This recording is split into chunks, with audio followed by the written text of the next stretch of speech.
across the nation to defund the police. To end policing as we know it. Off the charts violence in New York City. 11 people shot in just 8 hours on This is Sunday. about the police officers who every single day put on that uniform and they run towards danger when we run away from it.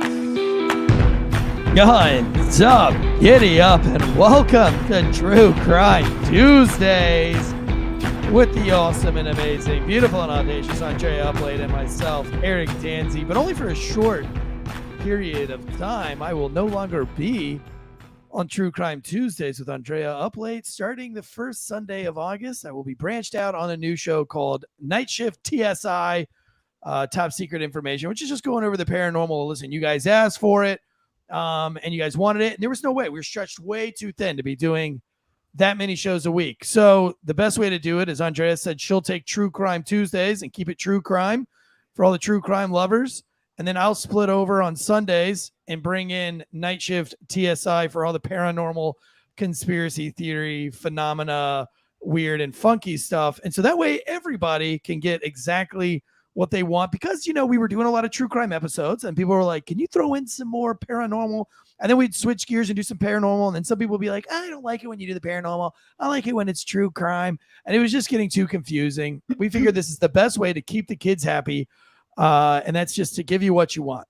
Like the spoiled little brats you are in the wolf pack. Thank you again for all the birthday messages. You don't have to do that all night. Listen, I've gotten plenty of them. I have many friends, very popular, been getting happy birthdays all day. Don't need it tonight. So feel free to not leave happy birthdays in the chats over and over and over and over again as we are already. Or do. I don't care. Just do it. Just do it. Tonight we're talking about the Gilgo Beach serial killer, and I am so excited about this, Andrea. I'm so excited because this was really one of the first true crime podcasts I listened to. It might have been the second true crime podcast episode I ever heard back in about 2018. And so I've had many debates with my wife about this particular one. And so I think it'll be fun to hear your take on it. And now that it's solved, you know, I think that's going to be interesting too. And at the end of this episode, I think we can maybe talk about like what we thought a couple of years ago when we first heard about this, now that we know who the suspect is. So I've actually tried to not look into it all week because I knew you were going to cover it. So I don't know anything about the suspect. I don't know who he is. I don't know if he's one of the ones that they talked about 2 years ago, 3 years ago, or if he's somebody totally different. I'm not sure, but we're going to get to it, and I'm really excited. Tonight's show is brought to you by ghostbed.com/wolfpack. It sleeps so good. It's absolutely terrifying. It's almost as scary as this episode is going to be. And so if you are struggling with mental illness, mental health, get the help that you need. But I've always said that mental health starts with a good night's sleep. And that's why we love to partner with GhostBed. They're huge supporters of first responders, huge supporters of our military and veterans. They offer the best deals and the absolute best customer service in the dadgone game. Everybody we know has a GhostBed. Everybody, all the Drinking Bros networks guys, they've got the GhostBeds. We all got the GhostBeds. Mike the cop sleeps on a GhostBed. I know that the Tatums were even talking about looking into GhostBed. So I don't know if they ever did or they didn't. But I had a long talk with her about it. So I don't know. But it's the beds to be on. So if you're in the mood for a good night's sleep, go over to ghostbed.com, use that promo code Wolfpack. And then tonight's other guest sponsor is Factor Fresh. Factor. I'm so excited about Dude, this listen, one. You got to fill out that email. I sent it to you a week ago. I My know. package came in today. I filled out the email on Factor Fresh. On Factor, I filled out the email and it asked me what kind of meal plan I wanted, because you can do like all sorts of, you can do like calorie conscious, you can do vegan, you can do like protein heavy, like kind of whatever you're at in your life. You can pick a meal for that. Obviously I went like straight protein. Yeah. Straight protein, dude. I needed the protein. And they sent me, I don't know how many meals they sent me. They sent me a lot. I'd say maybe like 6 or 9 meals. And they also sent me breakfast smoothies. I didn't know they did like that. That's a super week's cool. worth. And it came today by FedEx, and it came in a like a cooler. It comes in a cooler, like with like freeze dried ice cooler. So it's never frozen, always fresh. You plop it right in the not in the microwave. You cook them. You can cook them in a conventional oven or whatever. I guess you can microwave them, but I think it's like, more like so you don't have to microwave shit. I think you can eat a lot of this stuff just cold too. They have like salads and everything like that. It's a lot of meals on the go. You being a nurse, always on the go, might be easy for you to just sling one of those meals. But you use the promo code there is Wolfpack50 for 50% off your first order. And I think I think you actually get like 6 free meals with that promo code. I'm not positive. Let me look at it really quick. Drew just said use the Bunsen burner. The Bunsen burner. Right now, if you head over to factormeals.com/Wolfpack50, use that code Wolfpack50, you get 50% off. That's factormeals.com/Wolfpack50 for 50s off. Man, look, eating well without the hassle. Can't beat it. So thank you to all those guys. And then last but not least, and you're not going to want to miss this, and I promise you this is the last little ad read I'm going to do, but it is so fun, is we're doing the mybookie.com bets for the fight for the UFC fight on the 29th at the end of this month. Might even be live streaming it, but we're all betting together. I'm going to put together some entertainment bets for that. Sign up because I'm going to be putting together the group chat and getting everybody organized to who's on the MyBookie and who's registered using that promo code Wolfpack. So go to mybookie.com, use the promo code Wolfpack. You're going to get a bunch of sign-up bonuses for the casino. You're going to get some free spins. A bunch of free stuff comes with the Wolfpack promo code. But what's really the most exciting thing is that we're all going to get to bet on this fight together, bet against each other, bet with each other, however you want to do it. And then you can catch me probably. I'm going to try to live stream myself watching the UFC fight or something. I don't know. I have to get with our producers. They get pissed off when I try to do shit like this. On the YouTubes because it takes up like our YouTube algorithm or whatever. I don't know. I'm going to figure it out. That'd be fun. It's going to be fun. I might even do like a group text depending on how many people are involved in this. Listen, if you're interested in this, I need to start getting a head count. Head over. Now this is in July. So if you're listening to this in August or September, don't bother. But if you're listening to this in July, please go to the Failure to Stop Instagram page. I don't have Instagram. Figure it out. Get it. Figure it out. Go to Facebook. I don't know. Figure out a way to get a hold of us. Where there's a will, there's an A. And let me know. I say I'm interested in the mybookie.com betting stuff with you, Eric.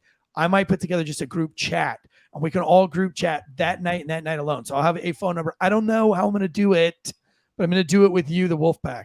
And I think this is going to be fun, and I'm really excited that MyBookie partnered with us. So other than that, is there any true crime news? I know that this is a big, long story. Yeah, so today's true crime update will be the actual case that we're covering. Okay. Perfect. I will go over just the tiniest bit. Oh, go ahead. I'm sorry. Now, I do have one question. Is this all probably started as early as the early 90s? So how are you gonna go through what's popular and what's not? Or do we know if these were the same murders that were in the 90s as were in the 2000s? So you just bring up a couple of wonderful points. When I was thinking about what pop culture reference I wanted to use, I chose to go with 2010 when a big something happened. You're right. The case potentially dates back to the 90s, or does it? So we're going to talk about that as well. Is that the same case or not? But if we look at 2010, the mid 2000s, between 2000 and 2020, I just can't. I don't know. Maybe I had little ones at home. I don't know. But I don't think much about it, and they didn't seem very exciting. But the California Girls music video came out from Katy Perry. Sex and the City 2.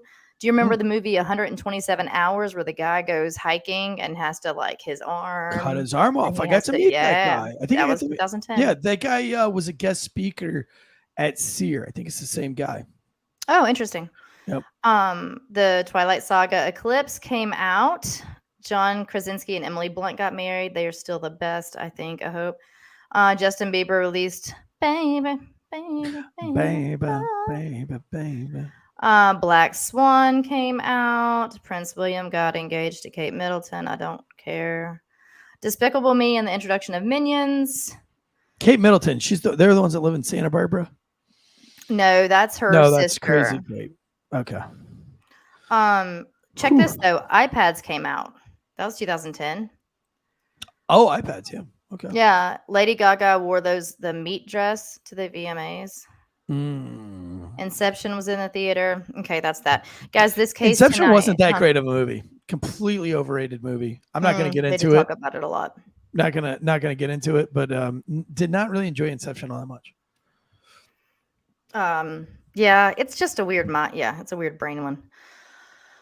Okay, you guys, if you haven't heard, latest breaking news was this past Thursday night, July 13th, 2023, if you're listening to this in the future.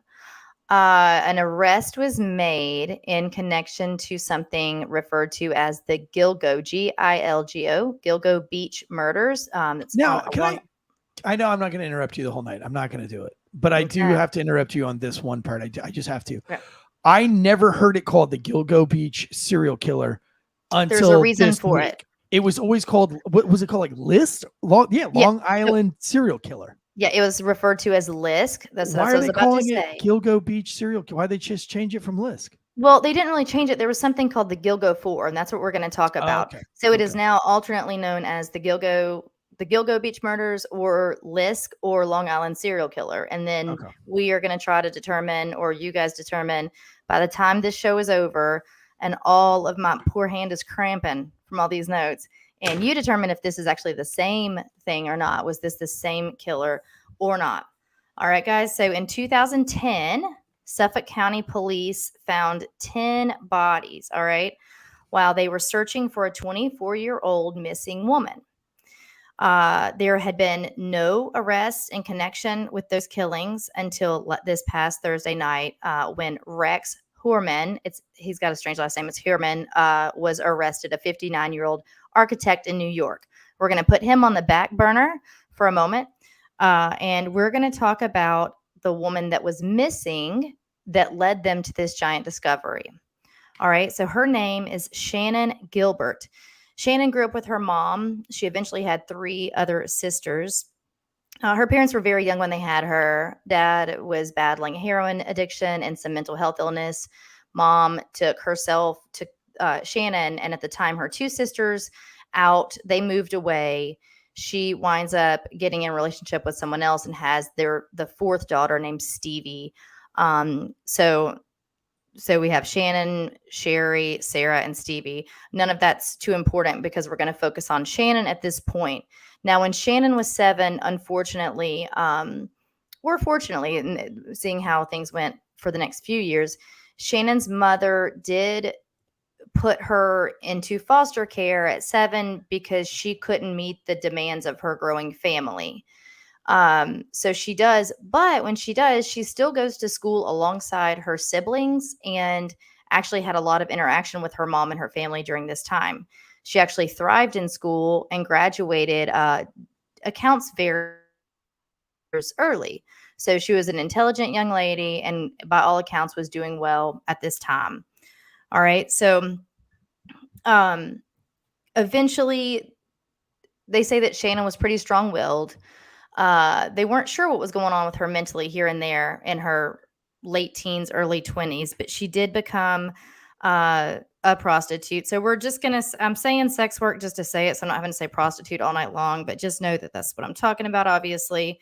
And this is what she gets into, unfortunately, because then she realized that she could do well at this. Dad, I think we have a picture of Shannan, just a solo picture of Shannan.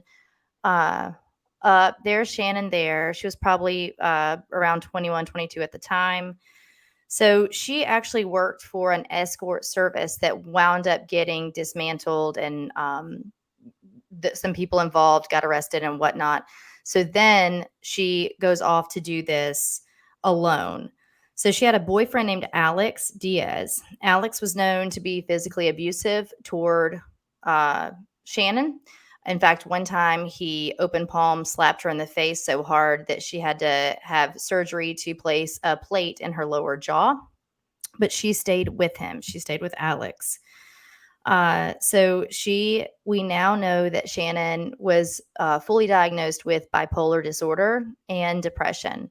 Her mom will say, and her sisters, that it was tough at this time because Shannan often wouldn't take her medication. She was diagnosed and did have a prescription, but as we know, happens fairly often, sometimes people don't like to take the medication. She didn't like the way that she felt when she was on it. She didn't feel like herself.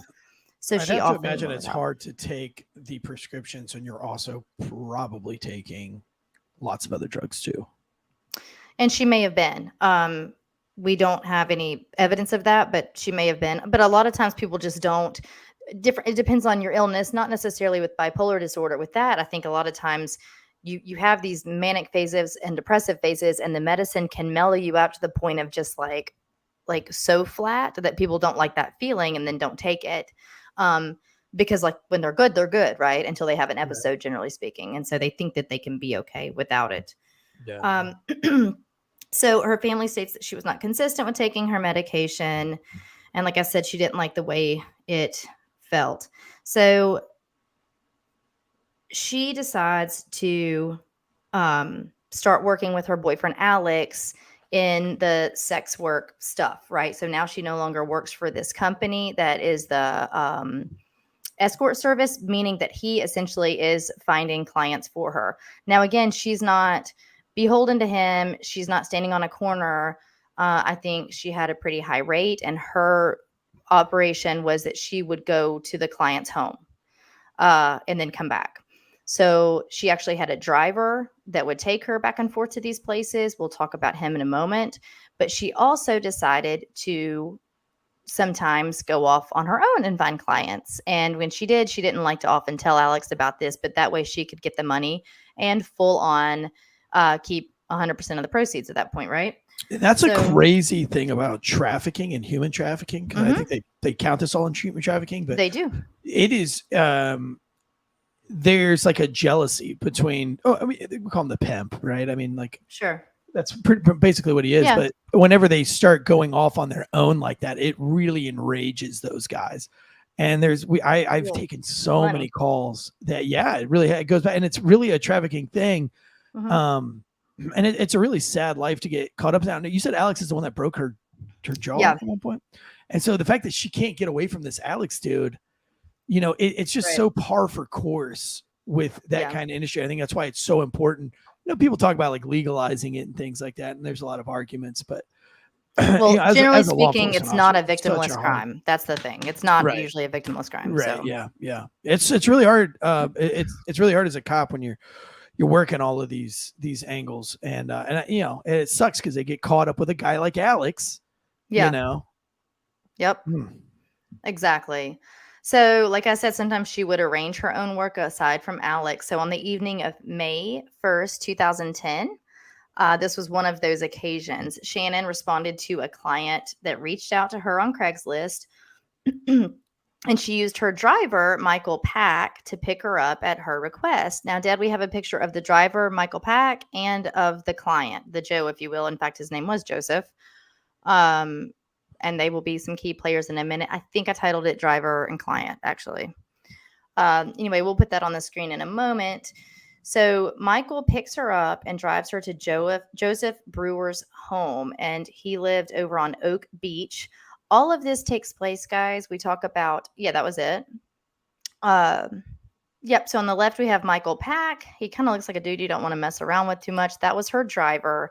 And on the right is Joseph Brewer. He was a man who lived in a nice neighborhood, and neighbors had said that they feel like he's used the services of escorts before based on the hours that they've seen cars come and go. And this was no different than that time. So they live on Oak Beach. Like I was saying, all of this is referencing essentially a barrier island. If you don't know what that is, that's kind of like when you think of a coastline, and then you have sand, like an island that kind of comes out like a small thin like peninsula that runs parallel to the coast. That would be your little barrier island, and that's where a lot of this is taking place. So she goes to Joseph Brewer's house in Oak Beach around 2 a.m. that morning. Michael, the driver, states that he sat in the driveway in his vehicle for about 3 hours until around 5 a.m. And he says that this is generally how they would work it. He kind of played games on his phone, kind of dozed off. He's waiting for her to be done and come out. So around 5 o'clock in the morning, Michael states that Joseph Brewer called him from inside the home. He was anxious and asking Michael to come in and get Shannan. He needed her to leave. He said she was going crazy. She wasn't making any sense. So Michael came into the house to find Shannan crouched behind a chair, and she was on the phone. She was kind of cowered down like an animal, like a frightened animal, if you will. She's on the phone, and he said her eyes were wild and she wasn't making a lot of sense. He urged her to get up so they could leave and go on and go. Shannan stayed on the phone, and we learned later that Shannan was actually on the phone with the dispatcher. She had called 911 at 4:51 that morning and proceeded to have a 23-minute phone call with this dispatcher. On this call, Shannan is stating things like, they're trying to get me, they want to get me, they're after me, they're coming to get me. But when she was asked her location or her phone number, she could not get out an answer. Finally, she got up and fled through the front door. Now, let me tell you, that 911 call was not released until 2022. So until this was in 2010. So for 12 years, people would hear this call, hear about this. Shannan was missing, and they would hear that she was on a 911 call saying, they're coming to get me. They're, all these things. Drew said, I'm treading in comm center territory. Actually, Drew, I wouldn't mind for you guys to listen to this call and talk about it. It's 23 minutes long. So no one had anything, meaning the general public, right? This perception, it sounds like she's terrified for her life and she's going to be killed. I think that she was. Let's remember that she is an unmedicated bipolar sufferer. Okay. I listened to most of this call. It isn't, like I said, it's now released. You can go online and listen to it. To me, it sounds much less like someone who is actually fearful for their life, and much more like someone who is having a psychotic break. It doesn't make a lot of sense. She's a little incoherent, but she doesn't necessarily sound drugged, but she sounds very certain that someone is after her. And we don't often associate bipolar disorder with hallucinations, but that is something that can happen in a psychotic break with bipolar disorder. None of that. Is this the 911 audio that a few years ago they never released? Yeah, they just released it in 2022. They did. And what was it? Was it any? Do we figure out why they didn't release it back then? I think they were treading lightly. Big thing. I think that was like the big thing, right? They Yeah. were like, what are the cops trying to hide? Yeah, I think they were treading lightly. I think it's just kind of like there's a few things we didn't know that we know now. Right. That little by little and I think that they actually, when they released it, I think it's because they thought it would actually help the case at that point. Right. Now, if I remember correctly as well, did they go out to get drugs before all this happened? Did she not pull in or something like that? And then they left, which normally doesn't happen, but she left with Joe, and they went and presumably went and got drugs. Like that's what the driver assumed. I've not read that anywhere at all whatsoever. So like I said, that was a 23-minute phone call to 911. You guys listen to it, see what you think. It's interesting. My personal opinion is it does sound more psychosis induced than drug induced, or like that people are actually after her. So she gets up, she flees, like runs between the two men that are kind of standing there talking to her, runs out the front door, kind of down the street to one of the neighbors on the street. She immediately knocks on the door. This man's name is Gus. Gus was an older man, I think in his 70s at the time. He was already up for the day. It was 5 a.m. So he was shaving and getting ready for the day. So he opens the door. She busts in, sits on his chair. She's saying the same thing to him that she had said on 911. Like, they're out to get me. She's inconsolable. He can't calm her down. So he calls 911. He doesn't know what's going on. And he's trying to explain to 911 what she's saying. And then she proceeds to go to, she finally flees his house. And then she knocks on a woman named Barbara's door. Barbara was startled awake at the knock. So she just called 911 before she opened the door. She didn't know why someone was banging on her door so early. And she, meaning Shannan, fled again and just takes off on foot. So it took about an hour to respond to the call. This early on caused some hiccups or some hangups, some frustration in the investigation, but we learned later why. The reason is because the Suffolk County PD said that Shannan would never give the dispatcher her location, which she didn't. The dispatcher asked multiple times, like, where are you? Can you tell me this? She would say, are you in this county or that county? What is the phone number you're calling me from? Every time she would, Shannan would say, I'm sorry, what? What? They're after me. They're after me. And then she'd ask her a question. They're after me. So it's almost like she didn't even understand what the question was, nor did she give an answer. So the Suffolk County PD said that because of this, evidently the dispatcher transferred the call to the New York State Police. And it says that the former Suffolk County Chief of Detectives, Dominic Verone, stated that they knew nothing about Shannan's call for almost a month. I mean, like the actual local PD. So it took forever for the state police to get this call and try to respond, right? So, so about a month later, they learned about the call. What brought police in at all to the Oak Beach neighborhood was when Gus Coletti, that neighbor, called at 5:21 a.m. So he stated he got Shannan to sit down. He tried to calm her as he called 911. And at the time, she fled again. Like I said, she then went to Barbara's house. Barbara also called 911. These are the calls that got local authorities to the neighborhood. So they start looking for her, trying to figure out what's going on. You can actually hear Shannan knocking on the door in the call that Barbara made to 911 in the background. So when she fled Barbara's residence, she wasn't seen again. So she never came home. And Alex, her boyfriend, if you remember, the one that cares so much about her, did reach out to Shannan's, that was sarcasm, guys, Shannan's mother, to let her know that he hasn't seen her. She hasn't come home. It's like the next day. Her mother's name is Mary. Mary filed a police report, a missing persons report at the time. But like I said, a month into that search is the first time that Shannan's 911 call was actually linked to her and her being missing. All right. So the search continues for Shannan Gilbert, and that was in May, guys, May of 2010. So it's been months and months. Now it's December of that same year, December of 2010, December 10th. During a search for Shannan, and they were doing some like scent trainings with cadaver dogs and using that as an opportunity to also continue to look for Shannan's body. One of the dogs hit on something in the marsh.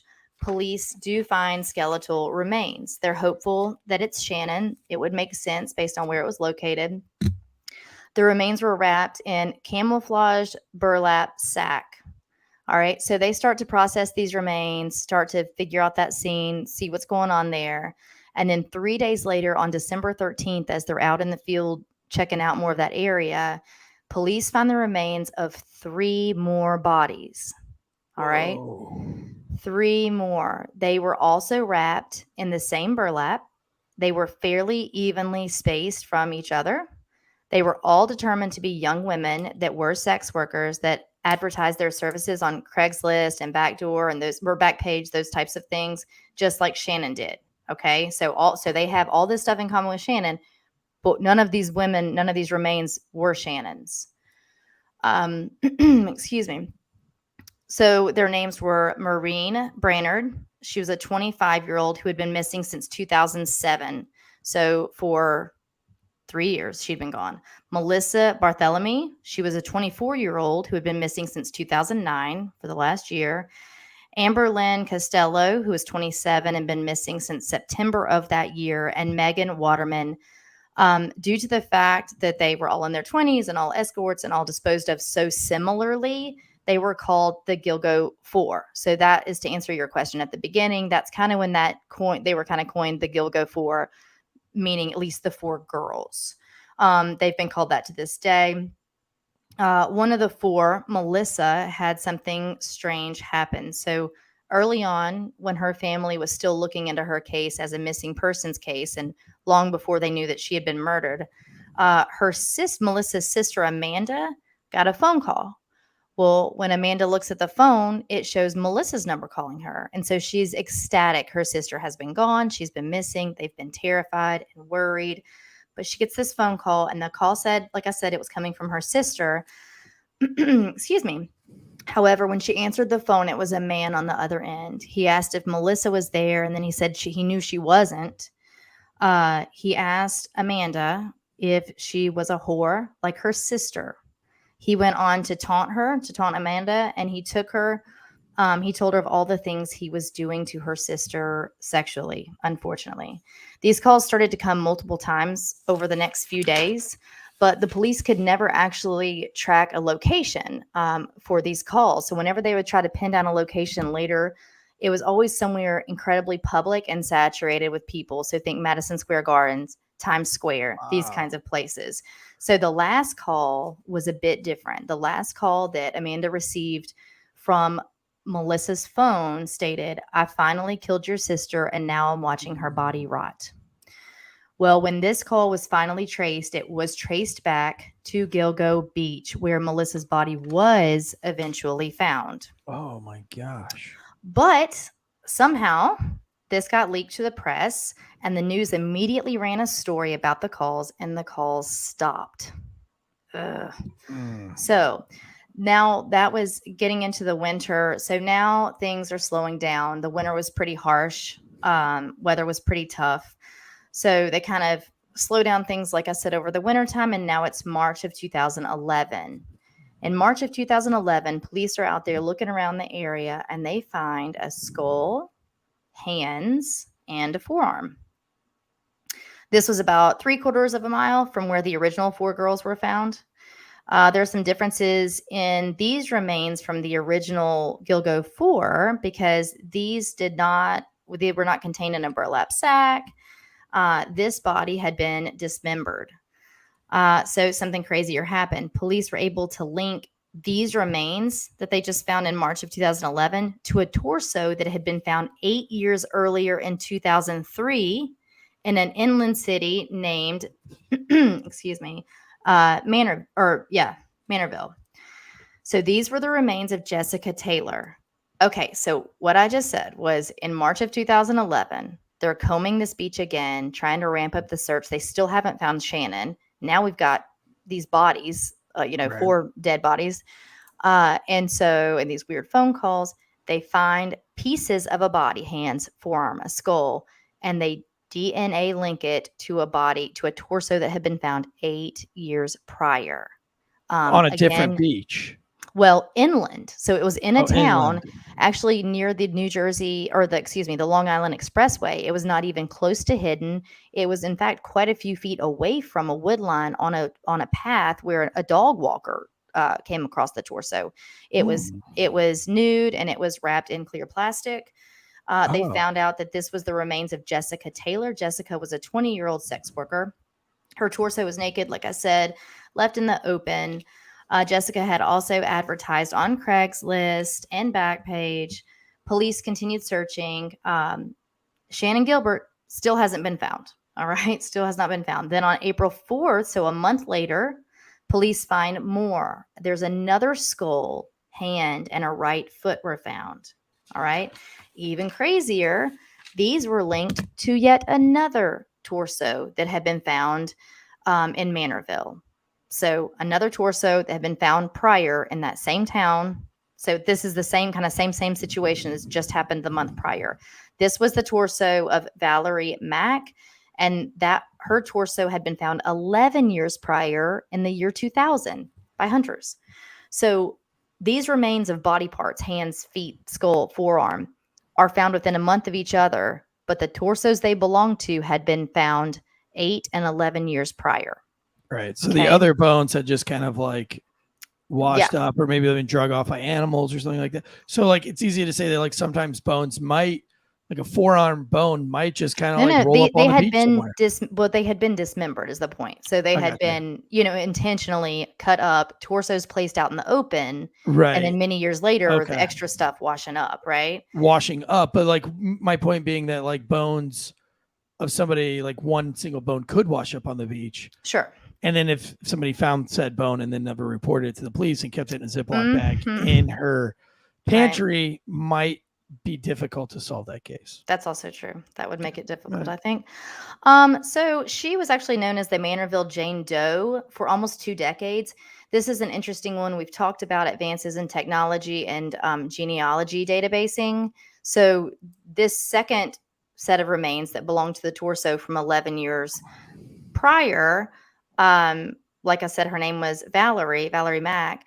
It wasn't until 2000, I believe 22, that they were able to positively identify her, and they did it through a genetic search, through a genealogy database. So she was unidentified until just about a year ago. So that's interesting.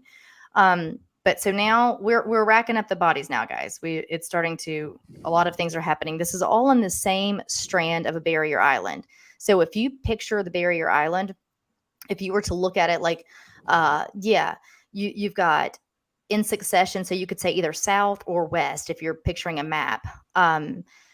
Jones Beach, and then Gilgo Beach, and then Oak Beach. They're kind of in that order. They're no longer, the cases we're talking about today, 5 miles would be about the widest range. And honestly, most of them are much closer together than that. All righty. So that same day, on April 4th of 2011, y'all stick with me now, the remains of an Asian male and the remains of a toddler were also found. So now in March, we have bits and pieces of a body that belong to a torso. In April, we have bits and pieces of a body that belong to a torso. And along with that, we have this Asian male and this toddler, remains of a toddler. Now, keep in mind, when people are Jane and John Does and things like this, they have to think of names for them. They refer to this young man as Asian male is the name for him here, and the baby was Baby Doe. Until we can try to identify them. So the baby was between 1.5 years and 2.5 years old and was very near the remains of a different female. So initially, authorities thought that must be her baby, but DNA testing shows that it was not, in fact, her baby. There's no link there at all. The Asian male would have been between 17 and 23 at the time of his death, and they believe he would have died up to a decade before he was found. He was around 5'6". He was slender. His remains were intact, but he was missing some of his teeth, and he was dressed in women's clothing. Okay, so this is going to be interesting in a moment. Unfortunately, he is still one that has not yet been identified to this day. So again, remember him because we're going to come back to this. So then on April 11th, 2 more sets of remains, you guys keeping up, were found. These were found on Jones Beach, a bit of a southern portion of that same barrier island. 1 set of a woman's bones and jewelry were found. She wound up being linked to the baby. That's the baby's mother. So she was found on a completely opposite side of the beach. And the other skull that was found belonged to a set of legs that had been washed up on the island in 1996.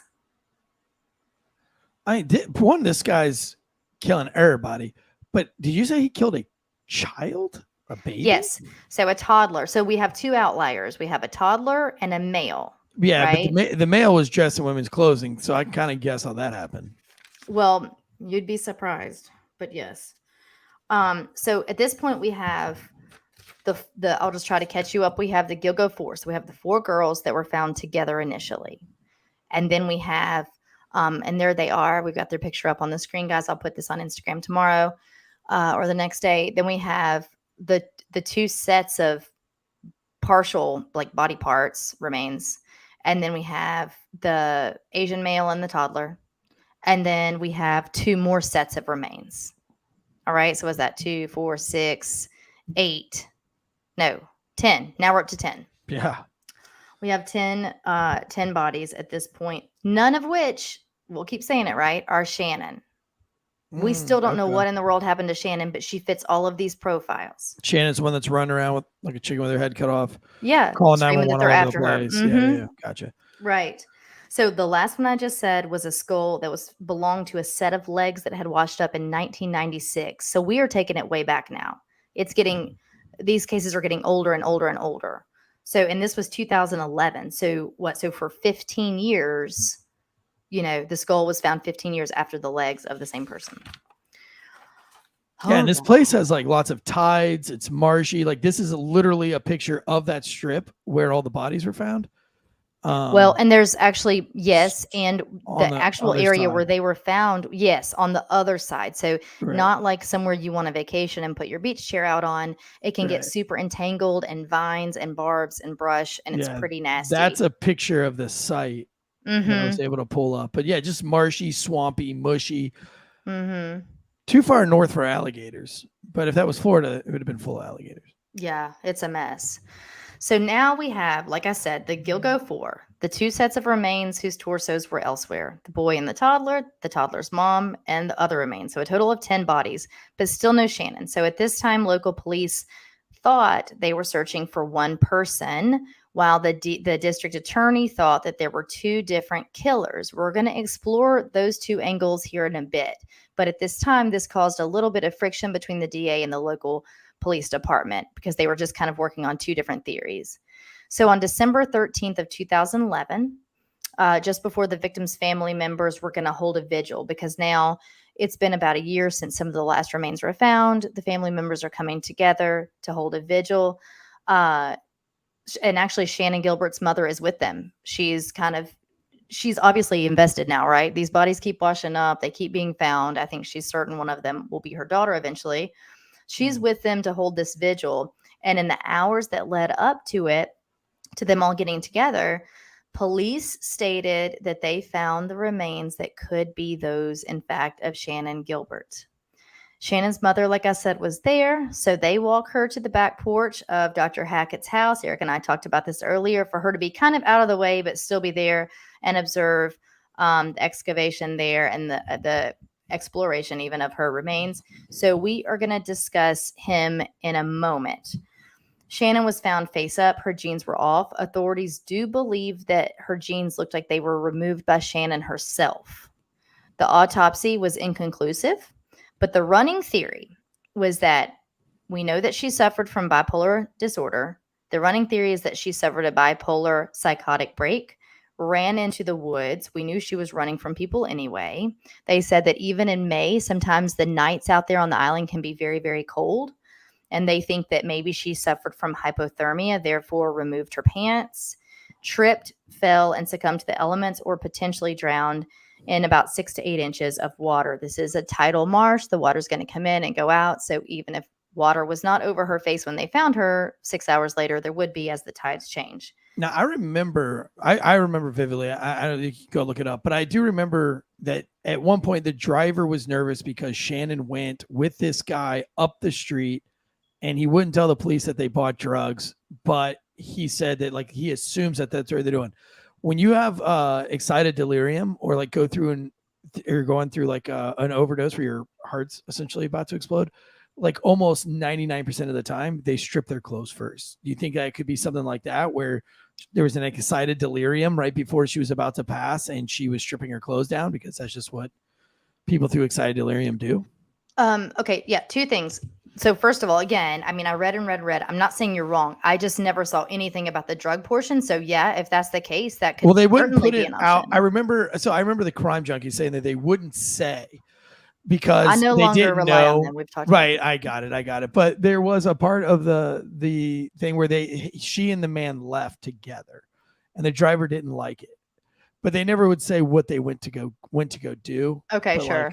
but let's just say that, but let's just say that it was drugs. If it was drugs, it could easily, maybe that's why she stripped off the clothes and we wouldn't have to go through the hypothermia, right? Because May's not really maybe it gets Long Island though, on the water. Yeah. Because in April it was even, I mean, shit in June. And keep in mind though, we can't say for sure about the drugs. We can say that we know definitively that she had a pretty heavy case of bipolar disorder and she was not medicated. So that is a very plausible theory. I don't know that I've ever had an interaction with a call girl that didn't actively do drugs. I mean, it's hard to find a lot of strippers. I'm not saying she didn't, but I'm just saying it also easily could be a psychotic break since we know that she suffered from that. You know what I mean? Yeah. So when they find her, the only bone missing of note was her hyoid bone. So you guys, it's like a U-shaped little bone that's in your neck, in your throat, just above your larynx. This could have been carried off by animals, right? Explore all the thoughts. Anything could have happened. It is dainty. It is small. It could have gotten whatever. But it's also the bone that is damaged during manual strangulation as a cause of homicide. So later her family hired an independent party to conduct a second autopsy. It was still a bit inconclusive. All they could say was that they can't rule out strangulation, but they also couldn't list it as a cause of death. So back to Dr. Hackett, the gentleman. Somebody in the chat says, wouldn't they be able to tell if she drowned? They'd find water in her lungs. I don't know. It was a while. I mean, I don't know that she had lungs still when they found her. It had been 19 months later, so that tissue was completely compromised. Gone. Yeah. And this is like marshy. Yeah, she's in salt water. Just like Yeah, that's a great question, but it had been like I think 16 or 19 months later. I think that they could probably find, she wouldn't have had that tissue. Think about all the crabs that would have been crawling on that body, and it's all the bugs. Right. It's through over a full year of seasons, so some are all the things. No, that there was no good question, but there'd be no tissue there now. Tough. So back to that Dr. Hackett, right? So he is the one who Mary, excuse me. That's a picture of Dr. Hackett. Mary, Shannan's mother, was escorted to his porch when her remains were being excavated. This is very interesting. So he was a prominent doctor in town, had lived there for around 25 years, practiced. He raised a family there. He was married with children. He was head of emergency medical services. Like, he was the guy that if anything happened around town and they needed, that's your guy. That's your doctor. Everyone knew him well. He worked alongside, I can't say alongside the police department, but he might be kind of a go-to call here and there. In the days following Shannan's disappearance, so many, many months prior, Dr. Hackett called Mary, Shannan's mother, to talk about Shannan. Mary will say that he called her 2 or 3 times. She said he stated that he ran a home for wayward women and that he was concerned about her. He then denied ever calling the mom. He said, I never called her. I don't know why she's saying that. I don't know why she would make up this story about me. I never called. But then his phone records corroborated exactly what Mary was saying. So now he has to admit to the fact that he did call her. So now he's saying, okay, yeah, you know what? Now that you mention it, I did call her, but I was just expressing my concern over Shannan's whereabouts and the fact that she was missing and wanting to express my condolences over their sorrow. He said that he'd been in bed all night with his wife and that he has been cleared by authorities, isn't a suspect. The family did go on to file a wrongful death lawsuit against him, though, and that is actually, in fact, as far as I know, still pending. They think that he strangled her. They think he drugged her and brought her in his home and strangled her. I'm not going to get into that. We don't even have the time for that theory, but that's what they think happened. The reason that sounds weird to me, first of all, listen, the guy sounds like a weirdo. I did read much more about him than matters right this moment because we've got so much else to cover. But the police did say that they knew him to be overactive in a lot of the stuff they were doing. Like, he always wanted to call family members. He was not always very honest. Come to find out, he had there was fraudulent prescription stuff he was starting to give out. So he was just a super not a good guy, not a great doctor, not trustworthy. So what we've said time and time again, being an oddball, being a weirdo, being, angry and aggressive and whatever doesn't necessarily make you a murderer. I don't know. I don't like the look of this guy, the idea of him at all. He creeps me out. But I don't know if he did what they said because she was running on foot away. We have multiple witnesses that saw her. We know that she was doing that, right? So then so he would have just happened to know that she was running toward the marsh where his house leads up to, or he was in town and found her and brought her back there. I don't know about that theory. I think he's a weirdo. I wouldn't put a lot. It seems like maybe he was laying in bed, he just popped his Ambien, and you know what I mean, and was just about to fall out, and didn't turn his phone off and had a little Ambien. Ambien phone call. You know what I mean? Right. Or I guess I'm thinking out loud now. What if she was still disoriented and she knocked on his door, but then it turns into him strangling her? It just, I don't know. That doesn't hold a lot of weight with me, but I don't know. So in 2015, all of this started, remember, in 2010. In 2015, the FBI took over the case. They had tried previously, but had been denied over and over again. So this is interesting. They did take over one day after the former police chief was indicted for what they called at the time civil rights violations and conspiracy. His name was Burke, and Burke was sentenced to 4 years in prison for assault and conspiracy. He had also been in trouble for drinking and driving while on the job and having inappropriate relations with sex workers. So then when the FBI tried to get involved for a few years, he blocked them at every turn. Now, Naturally. this is something that some people explore and consider as an idea, a plausible idea of somebody who could be maybe implicated in the case a little bit if he was having these relations with these girls that were going missing. I don't know how I feel about that. I'm not too sold on it. But so the FBI did get involved, like I said, in 2015. So finally, time goes, guys. This just kind of gets dead in the water. Not that they weren't working it, but there were no leads. Nobody knew anything about it. There was nowhere to go at this point. Nothing was changing. So in 2022, a separate special task force was assigned to this case, and it got more gas under it, and it started to be looked at through some different lenses. Evidently, within just a couple of weeks, a matter of days of this new task force opening an investigation, Rex Heuermann, the one who was just arrested this past Thursday night, was in their sights. Like I said, he was a 59-year-old architect. He had an office downtown in Manhattan. He owned his company since 1994. Early on in 2011, the FBI developed a profile on Heuermann. You know, if you've listened to the show enough, that this is one of my very favorite things in the whole wide world. And again, it's a tool. It's not always definitive, but it's always very interesting to me when it lines up like this. So their profile in 2011 said this. It said, quote, this is very likely an educated white male. The suspect would have a job and be financially secure. He would drive a nice truck, probably, or a car. He was likely married and unassuming. He has to be persuasive and rational enough to persuade women to meet him on his terms. Most of these girls were found without any belongings, meaning phone, purse, whatever. So maybe he kept them, or maybe they met him without them and he disarmed them enough to have them feel comfortable with it. On his terms, he will be in his late 20s to mid 40s, and there may be a seasonal nature to the killings, and his family might be away during those times. Well, he has been charged with first-degree murder of 3 of the Gilgo 4 and has been named primary suspect in the other girl's death of the 4th one. Listen to this, though. We have found out that he would have been in his mid-40s at the time that we know now that these women disappeared. And we know now that his wife and children were away with family every one of the 3 times those girls disappeared, the 3 that he's charged with. So his wife is originally from Iceland. So one of the times she and the kids were in Iceland visiting family, which is a quick jaunt from New York. Actually, it's a super quick flight. One of the times they were in upstate. So either way, every 3 of the times they were gone, and that profile was on point. I thought that was so interesting.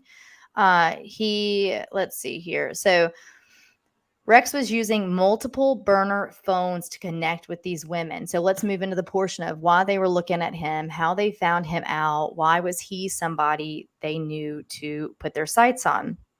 I say multiple burner phones. I mean multiple, more than 3 or 4, 5, 6, 8, 10, a lot of them.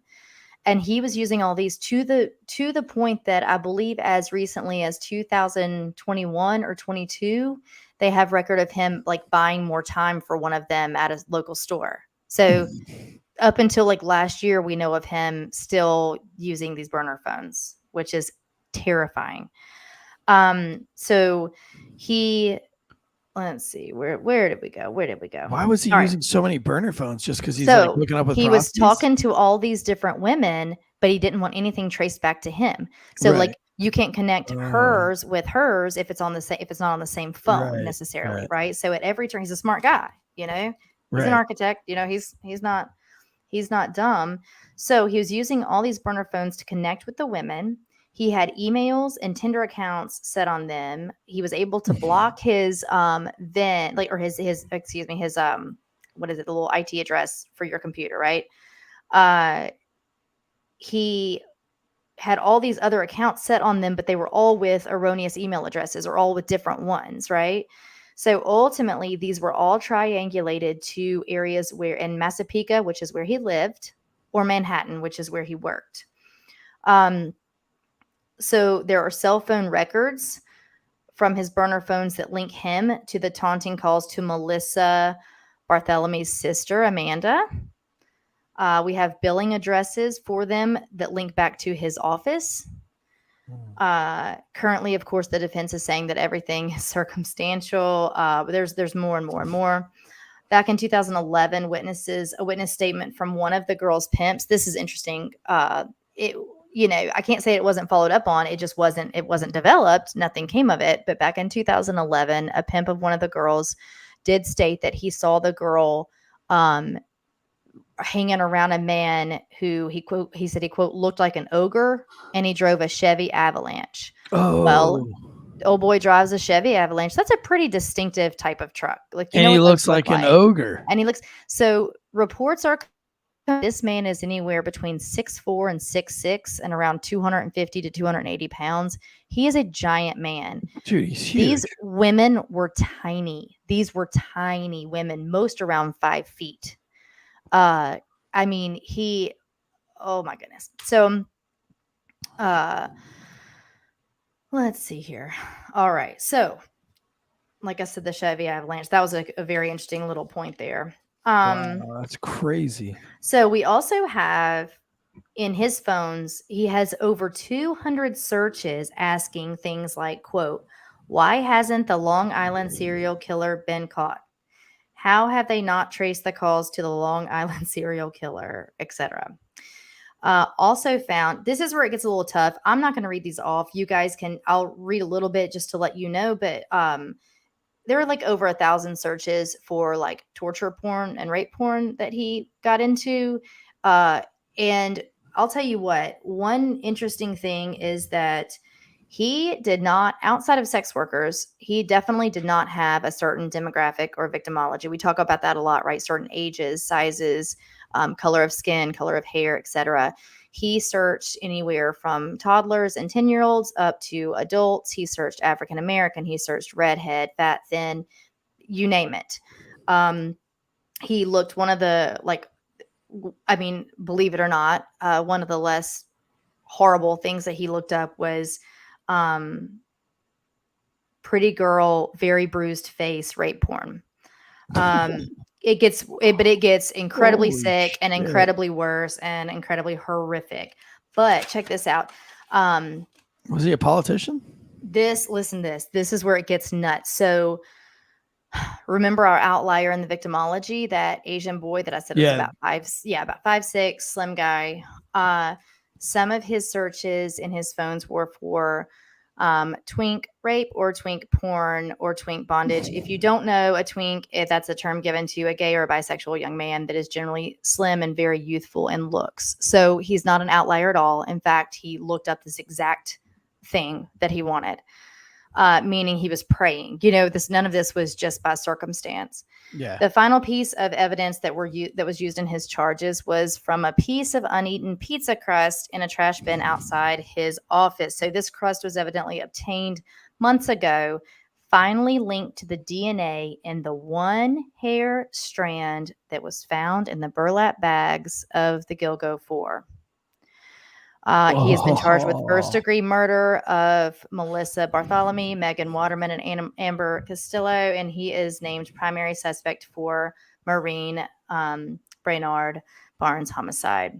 So, listen to this, though. We talk about this all the time. Do you think those were his first 4? Do you think they would have been his last 4? He was still using a burner phone, evidently, or buying minutes for it. Doubt they were his first 4 either. No, I don't think those are his first. Here's something to consider. And this is wild to me. So back in November of 2006, on November 20th. So just guys, I'm not getting into the weeds of the case that we were talking about now. I'm talking about something potentially completely different, but it's something to run parallel in your head and think about. On November 20th of 2006, 4 years before all these bodies were found here, the bodies of 4 different women were found in a drainage ditch. That was filled with shallow water. All 4 were prostitutes. They were found behind the Golden Key Motel, picture like the one-story brick motel on the outskirts of Atlantic City, New Jersey. All 4 were like belly down, but they had all of their heads turned and facing east, and all were almost exactly 60 feet from each other. Does this sound a little familiar? They were all clothed except for their shoes and socks, and they were all ruled death by strangulation. So that sounds very similar to the Gilgo 4. So keep this in mind. That was in 2006. The girls in the Gilgo 4, the first one of those girls went missing in 2007. No, they were found in 2010, but she went missing in 2007. So 1 year after these girls were found. Wow. So this dude's been killing people for a hot second. I wonder, does he confess? So that was called the East. That was called the eastbound or eastern strangler, is the term they coined for those 4 girls in Atlantic City. And that was just an unsolved, what they considered an unsolved serial killer at that time. It still is. But now it looks like there's some very similar links to this guy, and it would have made sense location and otherwise. Here's a really wild, super weird side note. So in 2013, Shannan Gilbert's mother made a Netflix. There was like a Netflix movie documentary based off of Shannon's story. So you can go back and watch that. It's called The Lost Girls. Most of it is factual. I think there's a few points pointed out that like just kind of some specific stuff is a little bit different. Most of it is how it went. And it had quite a bit of acclaim. A lot of people watched this. And because of this, a lot of people were really on board with Mary, Shannon's mother. She tried hard the whole time to find Shannan. When Shannan was found, she's, tried to avenge her death, if you will, and figure it out. Well, Shannon's sister, unfortunately, suffered the same fate as Shannan in the sense of mental disorder. Hers was actually worse. So the second to youngest sister, Sarah, had schizophrenia and schizoaffective disorder. So basically schizophrenia with also like a mood disorder. So her mental health it was already not super stable. I also think she wasn't on her medication as much as she should be. She had a child, and her mother Mary would often keep the grandson. Well, after Shannon's remains were found, it is said that Sarah's mental health took a turn for the worse. She kind of spiraled. So in 16, I believe. Yes. Sarah had a psychotic break.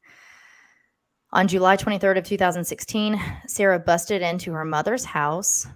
She stated that her mom was a demon and lunged at her with a 15-inch kitchen knife. She stabbed her mother 223 times and then bashed her head in with a fire extinguisher, and was sentenced to 25 years in prison with no chance of parole back in 2016. So her mother, which if you start looking into stuff about Shannan, you'll see her mother and you'll see a lot of interviews with her. And, I hate to say, you kind of feel like you know her. She was the one that was on heroin?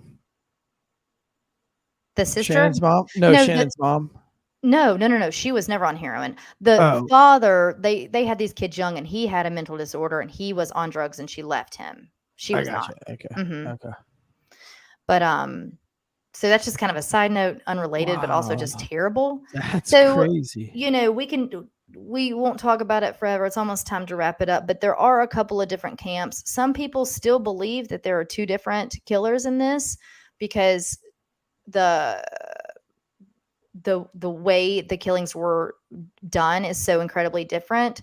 So the analysis, like the behavioral analyst people and everybody, if they think that there are 2 different ones, they say obviously their personalities are very, very different. Meaning like there's a torso killer, which is that's what it's called, is a torso killer when you leave these. And usually that's kind of out and in your face. They call it flashy.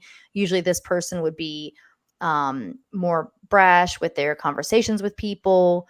We know that the profile fit Rex perfectly in terms of him being kind of unassuming. He was married with a family. He had a job, and his would be more like a trophy killing, if you would, with the way the 4 girls were.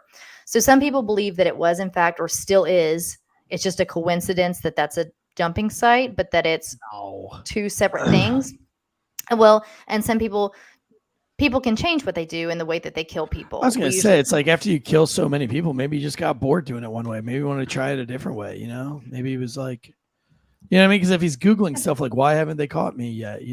Maybe he's like, who knows? But right now he's only implicated in the 3, but looked at in the 4th. But we have a total of, 11, and then potentially the 4 in Atlantic City. So 15. I don't know. So do you think this guy like coughs it up and makes some confessions? Like, makes a deal like, I'll confess if you don't give me the death penalty? Or is death penalty even on the table in that state? I didn't even look that up. I guess I'm so blown away by all this. I guess we can like just do so many updates because this all just came out like 2 days ago. But so they have since searched his house. Of course, they've retrieved a ton of I think it was 4 or 5 computers from his office. I think obviously everything from his house they can take. They've been seen, carrying stuff out, including a cooler, which kind of weirds me out a little bit. He also had a storage unit, which I'm very interested to hear about, that they are now searching and removing items from. Real quick, his wife, obviously she's not talking to the media, but around town, they say that she was also very demure, kept her head down, kind of looked unkempt a lot of the time, didn't really speak to people a lot of the time. Like at the they went to the same grocery store for a million years. So like those people kind of know the family. No one was known to ever go inside their home. So it's not like neighbors were ever invited over. And it was almost kind of like a running idea that you didn't want to. Like you just you knew you weren't really invited, if you will. This man was an architect in Manhattan. His home was all but dilapidated. Like walls were being held up by other walls, kind of like a situation like it was a mess. Their yard was a mess. And that's one thing that is talked about a whole lot, is how interesting that side of things was.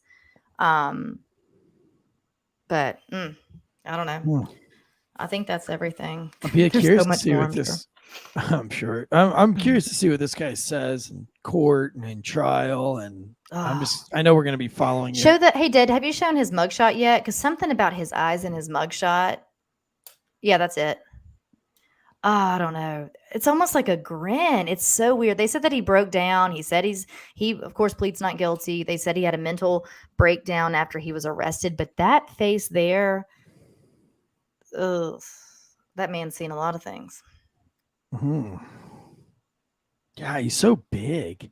He's so big. I think about how small those women were. And I think that I do think that the baby was an outlier. I don't know if he got caught by surprise with the baby being around. I don't know what the baby situation was. Also, again, he's not charged with their murders yet, but they're on the beach. Jeez, this is bizarre. I'm going to be looking forward to the updates on this. Yes. Tomorrow, Officer Daniels on the Patreon, steak dinner with Tansy tomorrow night on Patreon. So Officer Daniels will be joining me for a steak dinner.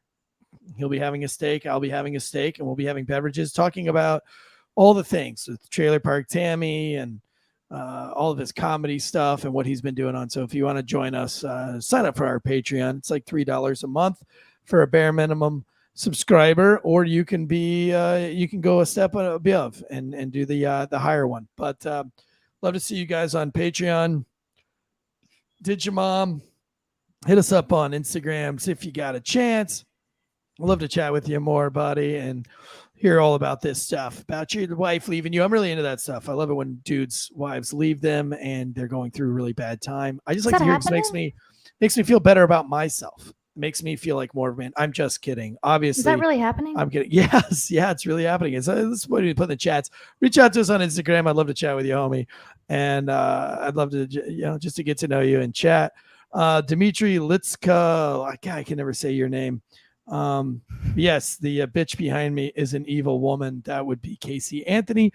Matter of fact, I just talked to some kids at my bar. By kids, I mean they were like 22, 23 years old. They'd never heard of Casey Anthony. Doesn't that make you feel old? Yeah, they're like, no, a lot of things do. To be fair, never heard of Casey Anthony. That's crazy. Well, they're better off for it. And then last thing tonight, we're trying to find Will Cray a girlfriend. We are. I didn't know that was our mission. We're trying to find Will Cray. Listen, it could be like a real. We could have real fun with this. I think if next time we see him, we could like trim his beard a little bit, comb his hair, give him like a little comb over. Doesn't he look far away? Doesn't he live? Yeah, like away? Minnesota, Montana, fucking South Dakota, and there's probably not a lot of women out there. This might be one of those cases where if you're going to find love, you're probably just going to have to go. He should stick to hunting. Just out hunt, there. Will Cray, enjoy your youth. But no, I think Will Cray. Listen, if you've got a girl out there that's interested in the guy's a nice dude, really nice guy, and I enjoyed hanging out with him. 45% degenerate, and then like 62% really well-rounded guy, and then 3% chance he could be a serial killer. But it's only 3% chance. So listen, roll the dice on this guy. You heard it from me. I'm saying he's worth it. I've met him in person at our meetup in North Carolina, and I think he's a good guy. So if you're single, you single ladies? You single ladies? Head over to Will Cray. Hit him up in the DMs. DM that boy, and let's see if we can find him love. Mur530 says, wasn't paying attention. Are we sending dick pics to Tansy's Instagram? Yeah, it's my birthday. Love to see him. So if you're well hung and circumcised, send it to me. If you're uncirced, keep it to yourself. I don't want to see that nasty shit. Wall, I'm just kidding. Just kidding. But anyway, guys, we had so much fun with you guys. Thank you all for being in the chats. Every single one of you. A lot of paid members in there tonight. We got Crockett, Cassidy, Bosco, Tactical Dude as usual. TJR, thank you so much. Corn Pop was a bad dude. Joined us again. I haven't seen him in a hot minute. Dmitry Litovsk. And, just it goes on. And I'm not going to keep scrolling up forever. Digimom and Meat Potatoes, all things. We'll see you guys again tomorrow at noon for last call with myself and Deadleg, and then tomorrow night for steak dinner with Officer Daniels on the Patreon. Until next time, guys, guns up. Thank you, James Russell, for the happy birthday there. Guns up and giddy up. Good night, y'all.